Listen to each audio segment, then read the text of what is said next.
everybody, welcome to Pale in Comparison, a proud member of the Doof Network. In this podcast, my sister uses her knowledge of the Otherverse to take a look at Pact, Wildbow's least chill work, and I try to not give away any spoilers. I'm Jenny, and Malia convinced me to read Worm. I'm Malia, and Jenny convinced me to read everything else. This episode, we are covering Sine Die, chapters 14.3 and 14.4. Before we get into that, however, I'd like to issue a spoiler warning. This podcast is filled with pale spoilers. If you don't know whether Lucy takes a dog of war as a familiar and don't want us to tell you, stop now, read Pale, and come back to this podcast. As for Pact, there will be full spoilers to the chapters we are covering. All right, we're back now. Woo! Woo! That was a really long break. It was a long break. I'm like, I forgot where we were. I forgot everything. I know. I'm like, I forgot how to podcast. I forgot how to talk. Well, about this get ready to listen to us learn how to podcast again. We are here, and we're ready. Woo! Woo! All right. So here's my summary for this shizzle. The gang tries not to die. Blake and Green Eyes test out their fire resistance. Tiff gives a lesson on dragons. Peter carries Blake and dodges a giant. Blake escapes into a store and tries to grow wings. After some abyssal tug-of-war, Blake gets his wings. He performs some sweet aerial maneuvers with Evan's help. Blake ends up stabbing the giant in the forehead and cripples the dragon. Then, to no one's surprise, Blake starts falling apart. What did you think of these chapters, Malia? Yay. They were a lot more distressing and emotional the first read than the second read. Because the first read I thought Green Eyes was dead, and the second read I was just like, God damn it, Blake, like how did I not see this coming? So they were great. It was a nice little mini like detour, like fight a dragon, moving on. All right, sweet. Let's get into it. The gang tries not to die. Blake and Green Eyes test out their fire resistance. I feel like your use of the gang at the beginning of this, it reminds me of the Scooby show. I love Scooby-Doo. it. There's a lot of Scooby shows. Yes. It's kind of reminding me of It's Always Sunny in Philadelphia, but I don't tend to watch that show that much. I only watch the bloopers, which is really weird to only watch, but the bloopers are great. Except the one time I tried to show them to a friend of mine, I didn't pick a good one. I picked one I hadn't seen before, and it was just like, it was one of those things where you try to show someone and you like hype it up, and then you're watching it and you're like, oh crap, this isn't that good. This isn't actually funny, no. But, it's all right. It's relatable.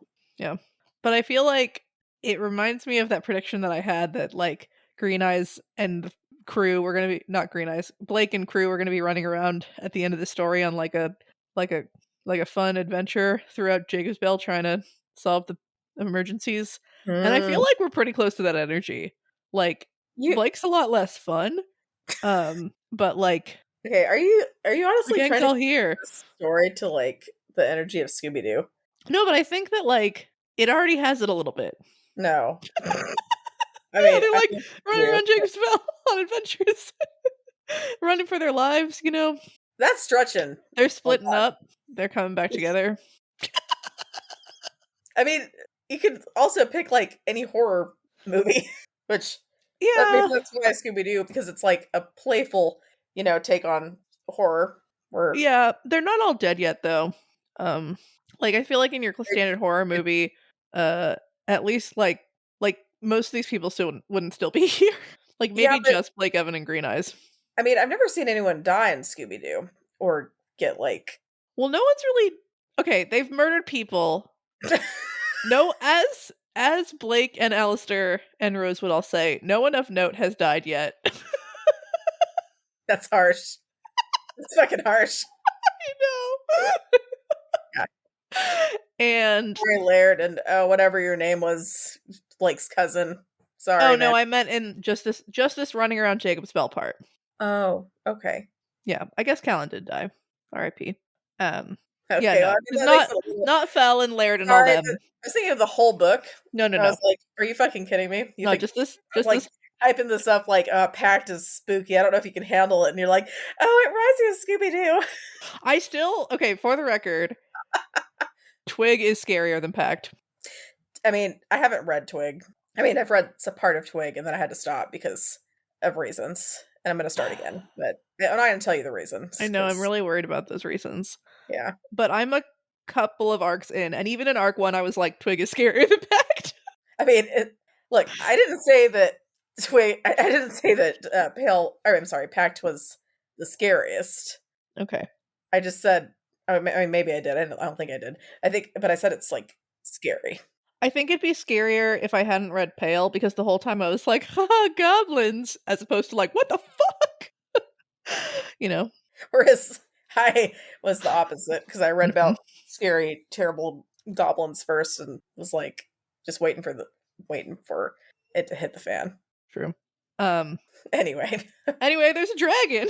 it's a dragon. I think I predicted this, right? No one remembers. I remember something about a dragon Yeah, I think I said that. at some point. I love that Evan is like, this is a video game, and Tiff's like, no, it's really not. And I do think it is somewhere in the middle. It's just that like in the video game, you are like practically deific a lot of the time, especially once you get to fighting the dragon. Whereas Um, Blake's a burning pile of twigs.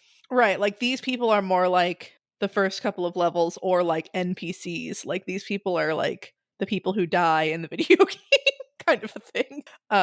But um that was the somewhat lighter section of this chapter because it gets really upsetting. This is Uh, someone who's never played that game, but it's like if you put Scooby's gang in the middle of Dark Souls. oh my god. So I've also never played Dark Souls. I don't like the aesthetic, but I do. Ben really, really loves all the FromSoft games or whatever they're called, and yeah, they're hard, and so he would I just imagine like Shaggy and Scooby, like very cartoon, like creeping around in this like dark thing with all these like bonfire thingies and the yeah, that'd be I mean, great Evan would fit in with them, I feel like, just because I with don't know. Shaggy and Scooby. I feel like it. Yeah, vibes. Yeah, Yeah. Blake would have, but now he's sad Yeah. and angry. He's angry. Blake. It is sad how just not fun Blake is, you know? And I'm not saying that in like I don't like Blake as a character or like I don't like Blake. It's just he was fun and spunky and like, would like banter more and like he's always been a little bit angry, but he's just so unhappy. Yeah. I mean, I guess like getting sucked into the abyss and like being turned into a boogeyman is kind of a downer. Yeah, no, I mean it's like very understandable and good. I feel like it's good characterization and stuff from Wildbow that like I can really see this change in this character because I don't always like It's not there's not always that like distinctive like change. right. Yeah. And he's not just constantly being like I'm so unhappy, but you just feel it. You just feel how emotionless and angry at the same time. I don't know. It's good. Yeah. It's like the vibes. You Yeah. get strong vibes. Yeah. And so it's nice having Green Eyes as someone who has like love and compassion in her body, and Evan who has like fun, and the various people to play off of. Peter, because just Blake is pretty heavy. Yeah. Blake's like the Eeyore, you know? Like Just bringing yeah, back some little cartoons just to like Eeyore and Rabbit in one with a big sword, but mm. less anxious. Yeah. Okay, who's who? All right. Evan is Rue. Okay.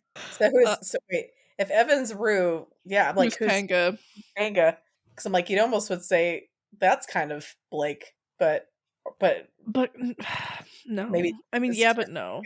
Well, is I think Blake was like Tigger in the uh, before times. Cuz Rue and Tigger are like super pals. they are super pals. I mean, yeah, I can't I imagine. feel like Tiffany is Kanga. Yeah, I feel that. Okay, Tiffany's Kanga, Evan's Rue. It's hard for me to see Blake as being a Oh, Tigger. Rose is Rabbit. Okay, Rose's rabbit. I can I can feel that. Just like who's Gopher? Like I want to pull out these obscure. Oh my god, is Isadora Owl? Probably not. Hmm. And who's Christopher Robin? It's also hard. Who's Pooh? Who's Piglet? Who's Pooh? This is hard, guys. We need a Is Grandma small Christopher anxious Robin? what? Is Grandma Rose Christopher Robin? Because she's Whoa. Oh. She sucks.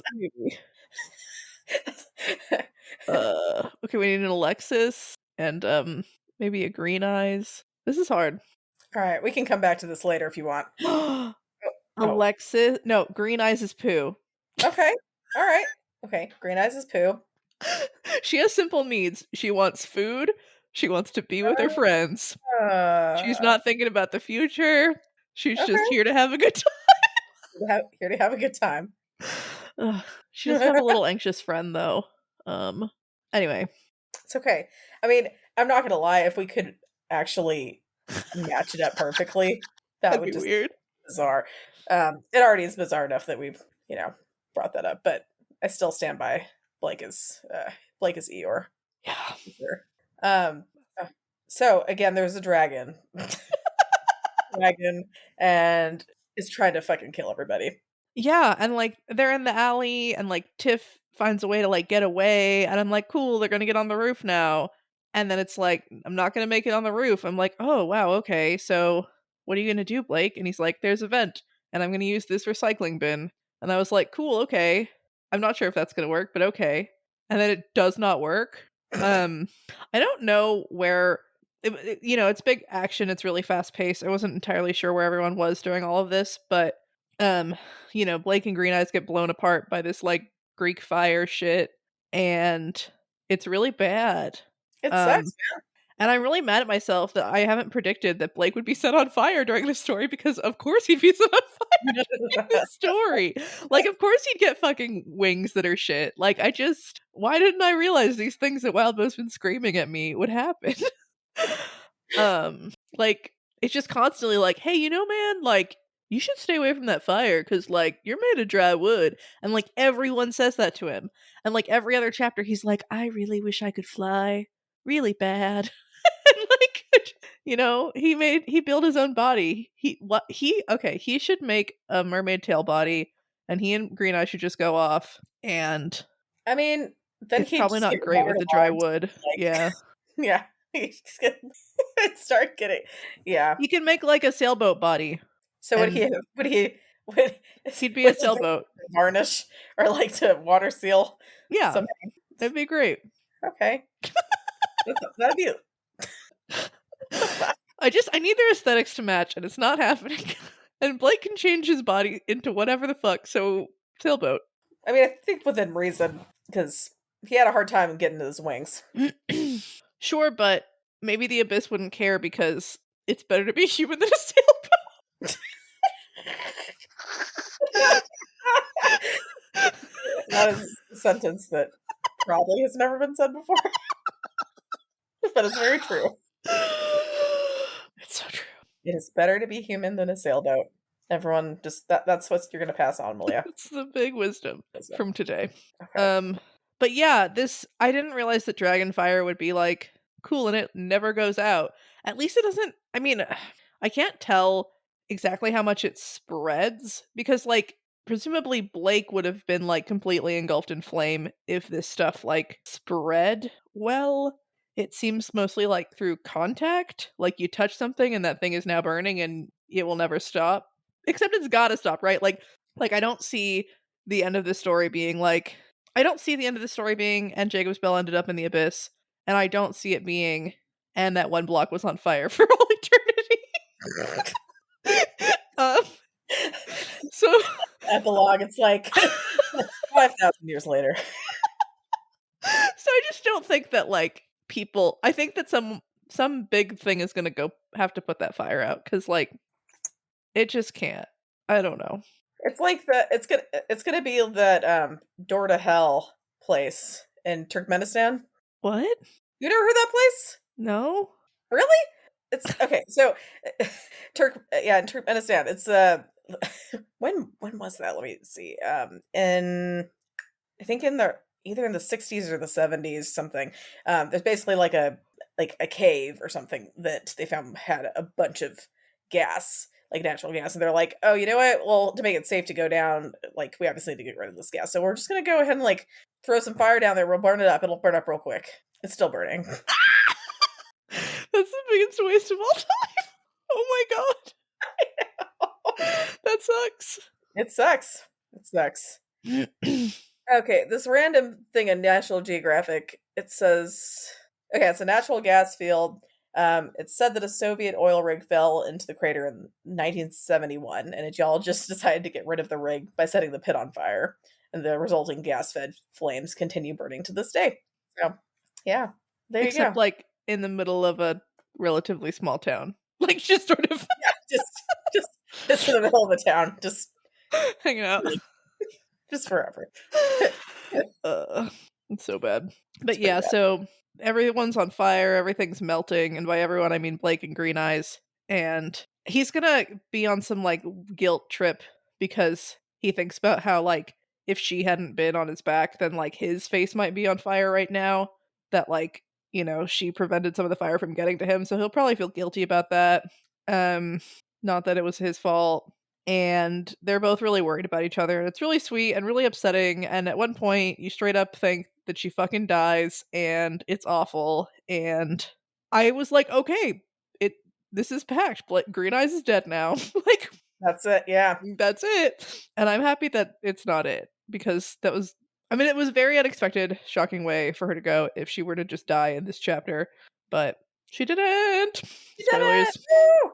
Um, Blake's right hand shatters during this part, and I had this whole thing where I was like, "Oh, is this like somehow a metaphor based on the tarot thing where like the fool is shattered, like the fool is no more, but like the high priestess is still there because his left hand still works." And I'm like thinking about this and trying to come up with something like as I'm kind of going through the chapter, and then, in like couple pages, minutes, however you measure this, he gets his whole fucking left arm chopped off. So it's like, okay, I don't know what that metaphor is, but it's probably nothing.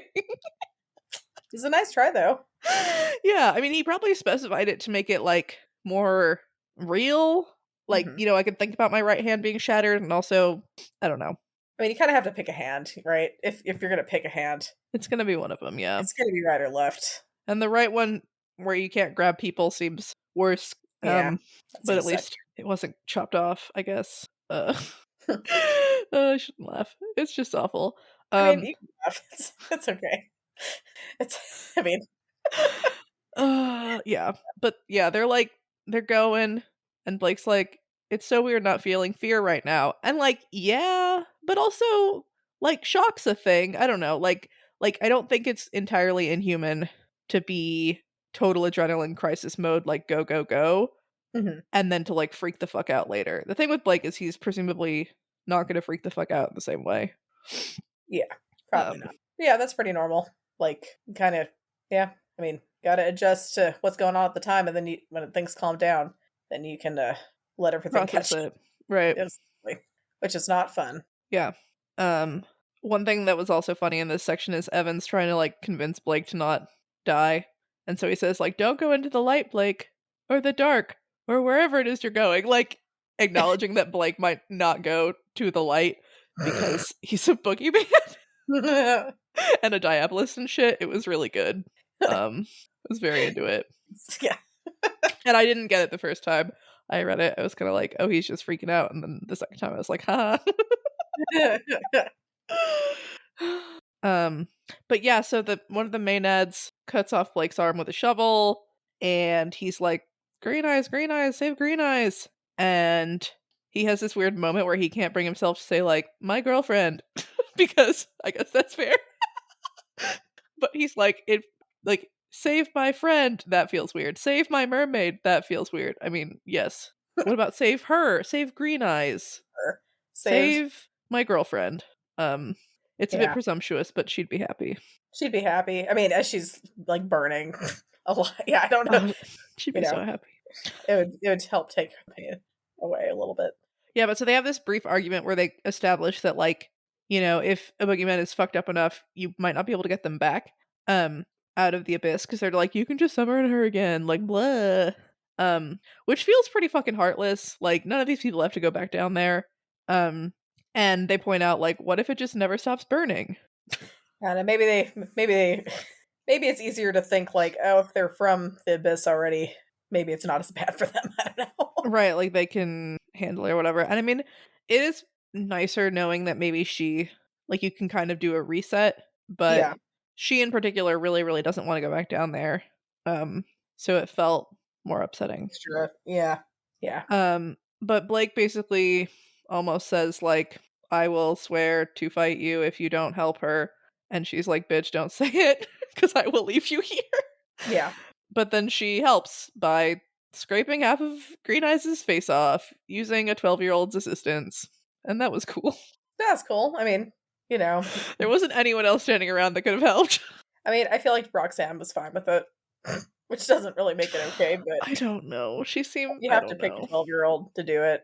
She's Yeah, probably the best one. she's Yeah. probably the best one to do it. Yeah. God, it's so off. Like it's like this is good in that the part that's on fire is gone, but she like lost half her face and her eye, and I'm just it sucks. Does she have to change her name now? Green eye. Green Eye? Where? It's But yeah, and then after her face gets cut off, Blake's like, "Well, it didn't matter because her tail wasn't moving." And so you're like, "Oh, she's dead." And like Blake thinks she's dead, right? and then And he's like, "I will crawl to you." And he with my does. left arm or Yes. And so it's yeah, Evan and the faceless woman are there, which is sweet, and she's alive. she Um cares about her vanity. Just and I kinda thought the faceless woman like restyling her hair, trying to like help her kind of cover it. That was cute. That was really sweet. that was sweet. Um and I like that I think Blake tried to stop her from like hiding her face or whatever out of like no, it's fine or something. I'm Mhm, not entirely sure, but he was worried the faceless woman would like stitch her up somehow. mhm. But yeah, I don't know. I like them as friends. They're fun. They're great. They're awesome. Well, next, Tiff gives a lesson on dragons, and then Peter carries Blake and dodges a giant. Woo! Um, so Peter says that Blake is lighter than he looks, which has me worried about Blake's self. Like we know Hmm. he's made of dry wood and stuff, but there's also like bones and Well, he's missing some now. he is missing some. But he's still lighter than he looks, so like True. um but yeah, so now they get back into the video game argument. Um Evan helpfully points out to Blake that he only has one leg, so he can't go back and ask Jeremy for help. And sometimes it's like, Evan, you don't have to bring things up. Like you can just drop it. You don't have to say it, bro. I mean, he's got to say it. It's just who he is, you know? Blake, you only have one leg. Like Blake didn't say I'll do it. Like what are you like just leave it. uh but I think the idea of dragons in the Otherverse are really, really cool. Um Yeah. Like, I've never thought of a dragon this way or heard of a dragon being like this, but the idea that they're recursive loops, right? So they feed into themselves. So, like, a god that worships itself or an elemental that absorbs more than it puts out, something Hmm. that, like, continuously takes in more, which allows it to get stronger, which allows it to take in more. Um, and then they just turn into, like, in this case, like a crazy fire breathing machine. Uh, and the idea that, like, a lot of dragons are reptilian because humans think about dinosaurs or something. Um, Mhm. I wonder, like, given how at the beginning of Pale and Impact, it seemed like the conceit of the Otherverse is this stuff all stems from humans and Mhm. our thought and imagination and something, right? Like echoes are like intense human emotions, and like these things are all kind of like concepts that we in some way shape and form. Mhm. But then when Avery says that to the or suggests that to the Page of Suns, he's like, "Ugh, please." And so I'm wondering if this is part of it, that human conceptions about dinosaurs shape dragons or what. Um I am really interested in figuring out that relationship with the Otherverse because I think it's kind of a neat idea to be like these things that humans do and conceptualize and feel like amass into different stuff. But it's also cool thinking that humans literally aren't the center of everything. So, Yeah, I do like that. I agree. yeah. And then it's interesting because it's like, okay, how do you stop a dragon then? And so it's not like you do the opposite. Like, if you got a fire dragon, you don't dump water on it or something. Like, you have to outfire the fire dragon. Or you fight them in a battle, like ye knights of old. Which is what Blake decides he sort of has to do, which is fun. Um, and then I liked that giants are like an endangered species, Mhm. that people are really emotional about and protective of. Yeah. Because like I guess so giants can't breed and there's no one strong enough or something to make them anymore or something, and so that's really fun and interesting. But like all endangered species have shit that they're in danger from, and so Johannes is a good sanctuary for this giant and his dragon.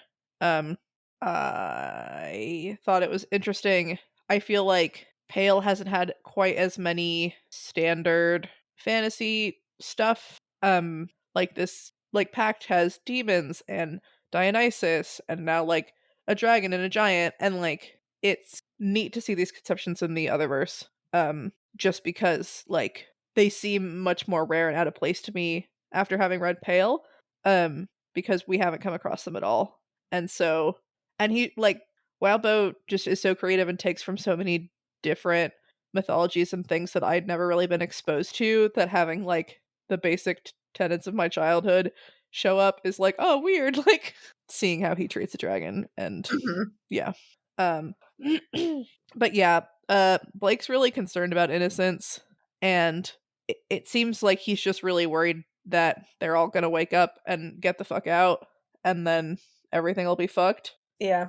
Um, it's funny, at one point during the section, it seems like the giant moves. I thought the giant was like moving the pickup truck back into place. That maybe the giant is also somewhat aware of thinking about it. But then he just like lobs it at them, and so that was really funny. um, and I wonder if Blake is like the only person that's really concerned about the innocence thing. Presumably the other people are, Alistair stopped time to try to prevent things from getting so bad that the innocents would leave, but Yeah. he seems to be thinking about it a lot when, it seems like the priority is like survive, which it is, but yeah. But yeah, it's concerning. Um, and then yeah, so the giant's there and it's throwing cars, and Blake's like, "Yeah, Peter, just leave me." And Peter's like, "Great," and just like runs off. Which, Uh, I mean, I'm not gonna lie, it was almost surprising that Peter carried him at in the all, first. yeah, So, he's growing. yeah, so that's pretty cool. Blake manages to escape into a store, and he finally gets his chance to grow some wings, and it takes a lot of fucking work. After he argues with the Abyss a lot, he goes back and forth and And makes a tears it stupid promise. and makes a stupid promise, which is on brand. He gets his wings, his stupid fucking wings. They are useful though, but Yeah. I mean, Um, it's his dream.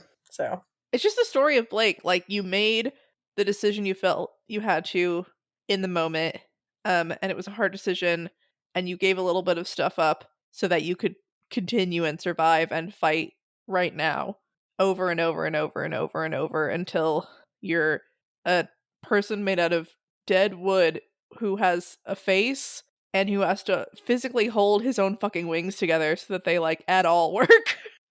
And I don't know. I mean, I guess like Blake is instrumental in saving these people over and over and over. It seems like the really bad choice so far was to summon Corvidae again. He really mhm. shouldn't have done that. But most of this other stuff, it's like, well, you did make that dumb decision, but I guess it did allow you to get through that situation.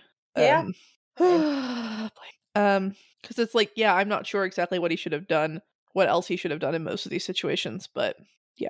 yeah, it's hard to. I don't know, It's hard to say what he should have done or what else, yeah. But because he might not have survived if he didn't do some of that. But right. And he's trying to help these people, and yeah. yeah.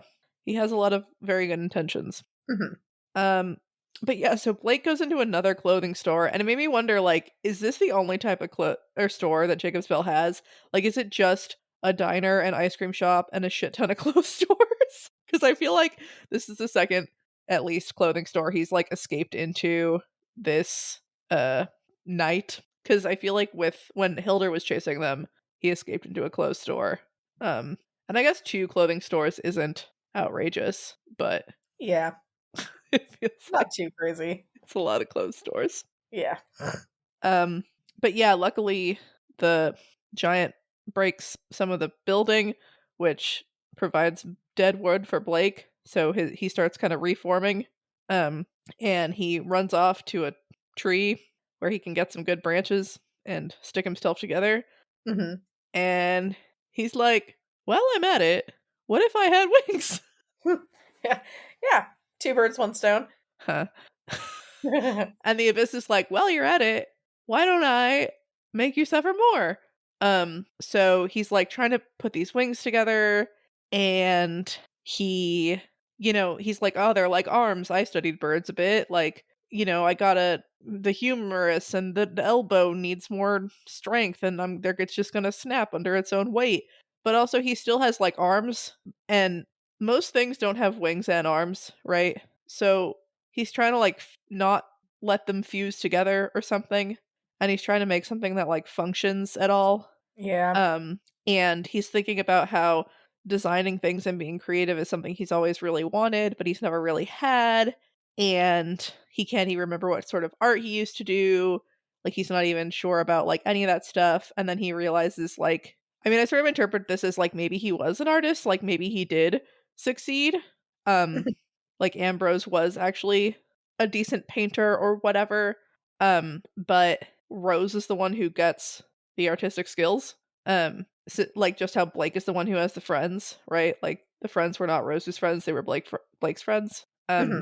And like why give Blake the desire to create, but and not to Rose? Maybe some sort of like drive and passion that would help. Yeah. And I think I've already talked about this, but this really reminds me of that one Jimmy Neutron episode where Jimmy and Cindy switch bodies, and Yeah, I forgot about that. so they can't just switch them back for some reason. They have to dump their entire personalities into this big vat, basically, like, you know, digital vat, but still, and they have all these little like little marbles, little bits of their personality, and at first it's kind of like, really easy for them to sort through, but then it gets to things like the ability to whistle, and Mhm. that's the one I always really remember. Um, and then in the very last one is like hatred of boys who hate girls who hate boys who hate girls who hate like and they just delete it. And so that made me think of the things that like Ambrose lost when he was cut in half, which was funny. But yeah, it just makes me really happy to think of like Blake and Rose as like, you know, uh Sheen and Carl and Libby, was her name Libby? Trying to like sort them back and forth. Yeah, that's interesting. Who gets the ability to whistle? Um, Hmm. yeah, and or Grandma Rose sitting at that computer being like, I feel like Rose would get the ability, but she never would want to. she never ever did. Like, she just really want to whistle and couldn't do it. Everything sucks. But yeah, so he's really fighting. He's really trying to make this work out. He realizes that the wings start to be like bat wings and not bird wings. And he's upset. And he's finally like, "Okay, Abyss, like, let me do this. Like, let me fly. Like, don't fucking do this. Don't like taunt me with these wings that don't work when I really want them to. And show everyone that you're not as much of a dick as you seem to be. Like, transform me, turn this into change instead of just making my life suck." Hmm. And the Abyss is like, "Okay, but it'll cost you your face." Deal? And he's like, "How about instead of my face, I'll just like give you a really good meal." Uh and so, you know, what does that mean? What does that fucking mean? Like, so Well, presumably he's sounds like pledged. more than a face. It's like so presumably he's pledged to send some amount of sentient beings to the abyss. Um, I guess the abyss follows up more than just sentient beings, but like, does he have an idea in mind at this time of, or is he just like saying, "Okay, I'm gonna go back"? Like, what is it does he have an idea at this moment of who he will condemn to the abyss or what he will condemn to the abyss? Because that sucks.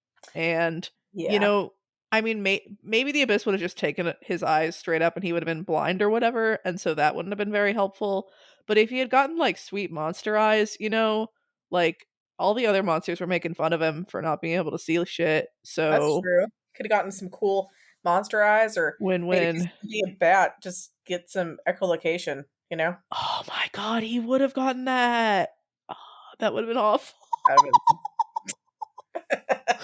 Because especially like he's like, I'm gonna take on this entirely new like way of moving and have to learn how to do it so I don't die in the next minute and a half. Like, okay, Blake. hurry. Learn how to learn how to do the clicks. Right. The clicks and flying. You know, you'd like that's too much. That'd be a lot. Like, come on, Abyss, what are you trying to do? All the specific like trying to aim for the whatever, that wouldn't have worked. I'm glad that at this point it doesn't describe the like creeping fingered claw sensation also like going down to his dick. I don't remember if we determined that was still there or not, but it Yeah, seems like maybe not. maybe not. Okay, TMI, moving on. But yeah, so he, you know, his sweatshirt is consumed to help make up his wings. He puts the chain and barbed wire around his waist now. He's very different. And I'm not sure how much of this does help his human side in terms of like I think it would, you know, really feed Blake's self to fly and stuff. But there's also always that undercurrent of like I'm not really flying. That might be eating at this man as he does dumb shit. Yeah, Really cool shit, but that's pretty awesome. dumb shit. Yeah. All right. Well, despite not having echolocation, Blake still performs some sweet aerial maneuvers around himself. He stabs the giant in the forehead and cripples the dragon, and then to no one's surprise, Blake starts falling apart. So I have another fun match the characters from this movie to this book because he talks about how like he can't take off, like he can't go up, but he can glide. And this reminded me of Buzz Lightyear, who doesn't fly, he falls with style. And so if Blake is Buzz, except I think Blake is Woody, right? Because Blake is apparently everyone. like like Buzz is I mean, I guess Blake is kind of whiny inside his head. Maybe he's not as whiny out loud. He is pretty dramatic and likes to make speeches though. Like Buzz is like really like put together in my opinion. And like so stubborn that he doesn't even consider that there are other possibilities other than the thing that he is doing. Hmm. So Buzz is more like Alistair. Alistair's Buzz. Hmm. And Blake is Woody. Okay. And And Blake is actually made of wood, so that works. and Evan is Bullseye. And I don't know. I was hoping you were going to laugh more at that, but I guess I deserve that. Yeah. It wasn't that No, it was pretty good. good. Thank you for the. Okay. My brain was just in overtime trying to match characters. That's fine. I get it. It's hard to match all this stuff together on the fly. Maybe like the Maynad are like the little green aliens. Wow, we're just like picking a bunch of random shit to compare people to today. You know, the claw. Wow. All right. All right. I don't know who'll be next, but so far, all cartoons, or at least animated. So, okay. Anyway. Yeah, Blake thinks like on the one hand, if I had accepted the seal, would I be fucked right now because I couldn't do these wings? And on the other hand, if I had accepted the seal, would I have even needed these wings? Like, would I have been more sturdy? I kind of don't think so on the second one, just in terms of like, I'm not positive, but I think Green Eyes might be sworn to the seal, and I mean, maybe not, but she also got set on fire. Like, I don't think there was a lot he could have done in terms of getting set on fire. So, yeah. But yeah, it's cool how he uses the hot air, what are they called? Ben would know. But to like help him fly. It reminds me of I think turkey vultures or black vultures down near where I live really love to ride the heat things. Fuck, what is it called? Bird ride current. Thermals. Ah, I see. Okay. And that made me sort of happy thinking of Blake as a bird riding a thermal. Mm. even though that's not really what's happening. But yeah, he's trying to get a hang of it. He's trying to learn how to do it, and Evan luckily comes and helps him. Um, Evan, who is at first completely ecstatic about Blake being able to fly and how much fun it's going to be, and then when Blake decides to plunge into the flames, Evan realizes this is in fact a bad idea. And I love how he says, "You're going to be so hard to keep alive now." And it's just insane that he has to hold his fucking wing with his arm so that it works at all. Like, the abyss fucked you over, man. Yeah. You're just being taunted this whole time. Um, Made some stupid promises. so dumb. But yeah, I was surprised he stabs the hyena in the forehead. The hyena, not the hyena, the giant. The giant doesn't seem to care much at the moment, but it's probably not going to be great. It's gonna have a bad headache. Yeah, and someone's probably going to be mad at Blake. Probably. Apparently. And he hurts the dragon. It was an interesting, this made Blake seem like a crazy badass, but also, not even Blake could actually defeat these two. Just enough so that they're like, yeah, we're done. Yeah. This isn't really their fight. This isn't worth it. So, it was very impressive while not being completely unrealistic based on Tiffany being like, you have to be a god. Although the second time I was reading it, I was like, oh fuck, is Molly gonna show up now and be like, you rang? I know. Molly. Oh, that would be interesting. But one of my favorite parts actually of this little section was that the giant does a cheerleading move to throw the dragon into the air. That was really fun. Just whee!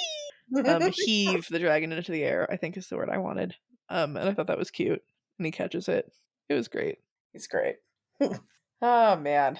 I know, I've just when Blake first decided to try to run and jump, you could just see him if it didn't work, running and jumping just straight into the fire. Blake. Well, anyway, we're in our pale in comparison section. So we're gonna talk about what in this chapter or these two chapters compares to pale. It looks like you want to talk about Avery being a lightweight. Yeah, no, so there were just two different moments that reminded me of stuff. So one of them is Avery being really physically light after she doesn't die. I don't remember who says it, maybe her dad or something, but he picks her up and says "Oh, you're a lot lighter than you look" or something like that. And that's what Peter says to Blake. And it's having read that chapter relatively recently that made me realize that it might be more than just Blake is a dead tree. And might be more oh, Blake is losing a bunch of his connections, Blake is losing a bunch of his self, Blake is not as tethered to this place. Which is worrying. And then the other thing was the giant reaching its hand into the clothing store made me think of Nicolette reaching her doll hand into the forest ribbon trail and snatching Snowdrop. Yeah. Just similar vibes, and yeah. Interesting, yeah. I didn't think about that, but I can see that. Yeah, I don't know, something about the second read through, I was like, oh yeah, snatch. That's cool. All right. Well, okay, so we're coming to Malia's bold and specific prediction section. I just have to say, Malia, sorry, this is unfair because she didn't put a fucking prediction down. You put a bunch of fucking questions for me that I don't fucking remember this shit because it's been not even these chapters.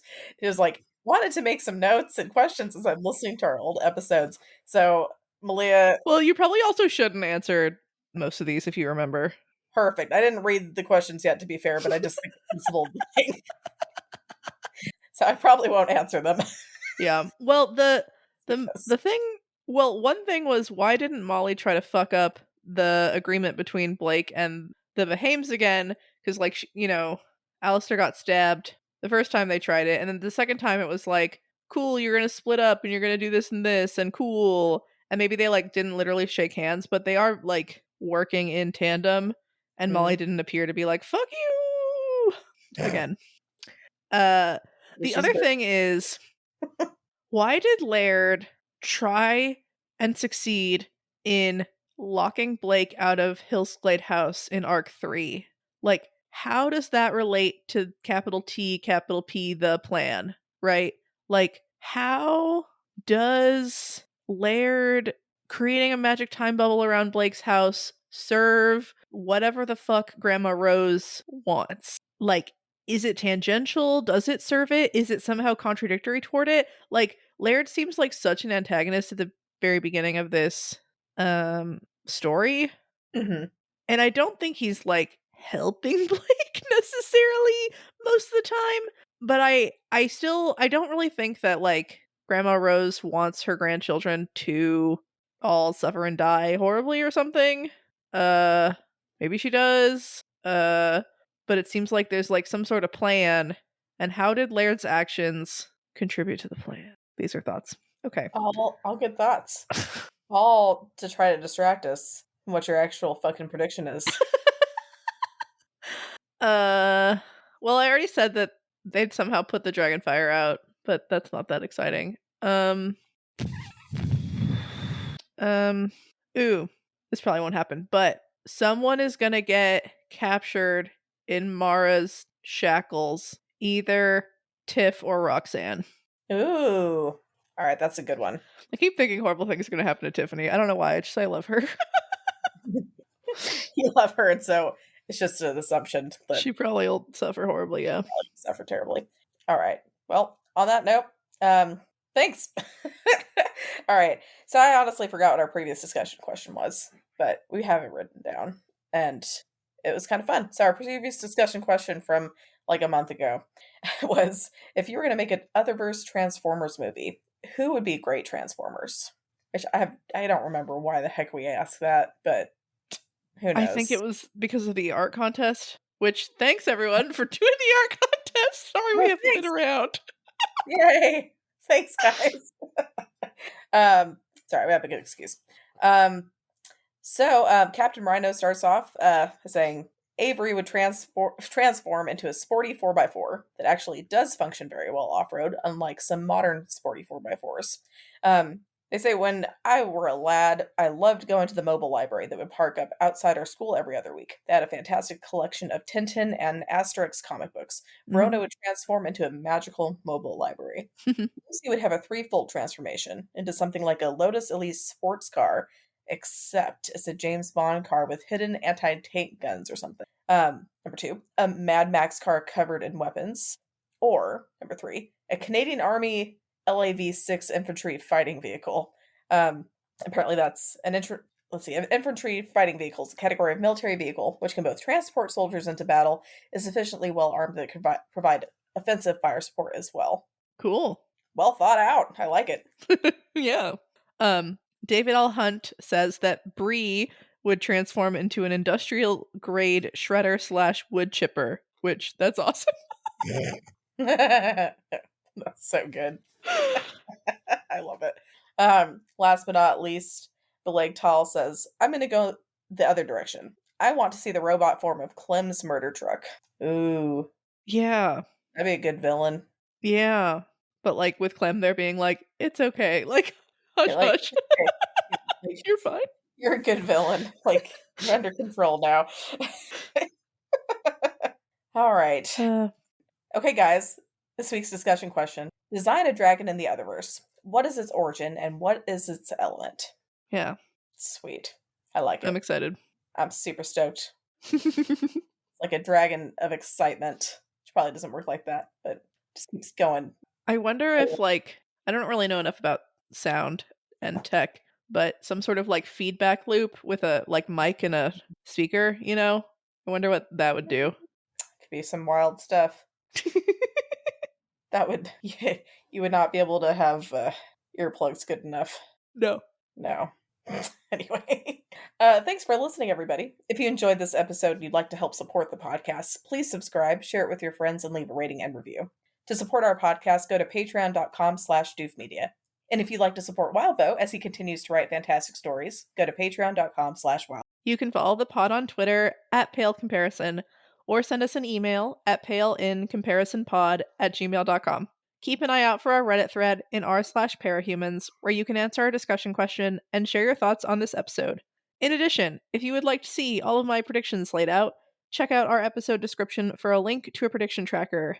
Next episode, we will be covering chapters 14.5 and 14.6. And we wanted to tell you guys, there is a new Wild Bow podcast out. Woo! Twigging on Twig. I haven't had a chance to listen to it yet, but Malia has. I have, yeah. I actually passed them by several arcs. Okay. And I've kind of taken a little break, letting them catch up a little bit. But it's Beleg Tall and Tommy B from the Discord. And they're great. I feel like the spectrum of Wild Bow podcasts that are currently out is like they're on the one far end and Jenny and I are on the other, where like you come to us for like just weird shit and like weird tangents and like funny jokes, and then you go to them for like really insightful and detailed analysis where they're like telling me about the meaning of like words and how Wild Bow probably use that to like play off of whatever, and like they're like telling me about like Mary Wollstonecraft and like all this shit. And so it's awesome. Because then Ruben and Elliot are like in the middle where they like make funny jokes, but they like, you know, look things up. So we have a whole spectrum. Yeah, and it's a really fun, awesome perspective that I'm really enjoying. I asked them to make a leaf or plant related pun every episode. So how's that been going? It's been going really good. Yes. I've liked them all. That's so great. I think they're doing like an every other week release schedule to try to like ease people in and also ease themselves in. And it's been great. Twig's great. It's a Wild Bow story. Just do it.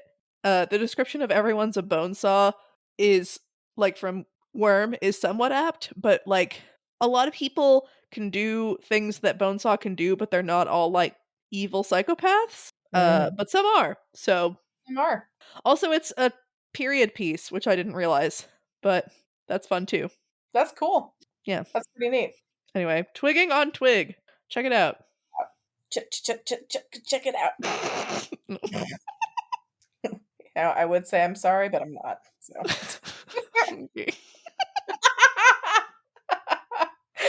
Oh my gosh. Okay. This week's fun fact. There's a bunch of eggs painted with clown makeup in England. And the reason, apparently since 1946, many clowns have recorded their makeup by having it painted on eggs that are kept in a central registry in Wookey Hole, England. It's a tradition which still continues today. It's been referred to as a form of an informal copyright registration and a means of protecting clowns' property. So basically, like, if you're a really well-known clown and you don't want anybody else to, like, steal your makeup, go ahead and get it painted on an egg. That's awesome. I have a lot of questions. Are they hard-boiled or, like, wooden? I think when I don't have the link with me anymore, but I want to say they're blown out. So that's just a shell. Yeah.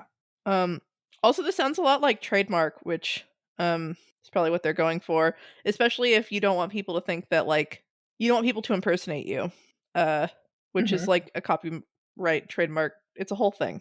Yeah. Yeah, it sounds like that. I guess it's not like a formal copyright in sort of like the artistic expression, trademark in the people use it to identify you. Oh, interesting. So it's kind of both, I guess. Okay, cool. That's wild. That makes me really happy. I hope they're all okay. I hope all the clowns or all the eggs are okay. Both. I'm sure they're fine. I mean, they keep them in a register. Oh, how different do they have to be? I mean, at least like relatively. I mean, they have to be distinct. I think there's let me see, like they have like or this one picture I'm looking at. They have the eggs, and they have it looks like they even have like collars, bow ties, wigs, and miniature hats made from the clown's actual costume material, and then like a little name tag with like the clown name. That's so cute. It's pretty cute. It's pretty darn cute. So do they have to go and look at like every fucking egg to be able to be like, okay, I'm good? How many eggs are there? Let me see. Okay, so this This article says the tradition began in 1946 when Stan Bolt, a member of the then International Circus Clowns Club, now called Clowns International, began painting the faces of prominent circus clowns on emptied chicken eggs as a hobby. He kept his collection at home, occasionally loaned it out for shows. He created about 200 eggs during his lifetime. Unfortunately, most of them were destroyed in an accident when it was lent out for exhibition in the 1960s. But practice of I No. know. The practice of painting clowns' faces on eggs was resurrected in the late 1980s, but this time it became a kind of informal registry, so that members could avoid copying one another.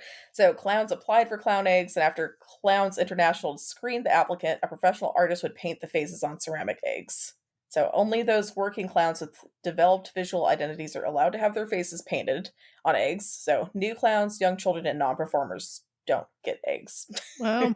So, okay, so I guess there's a couple locations around the world. So in the UK, there are two locations, one in Wookey Hole, and the other at Holy Trinity Church in Dalston. So, Huh.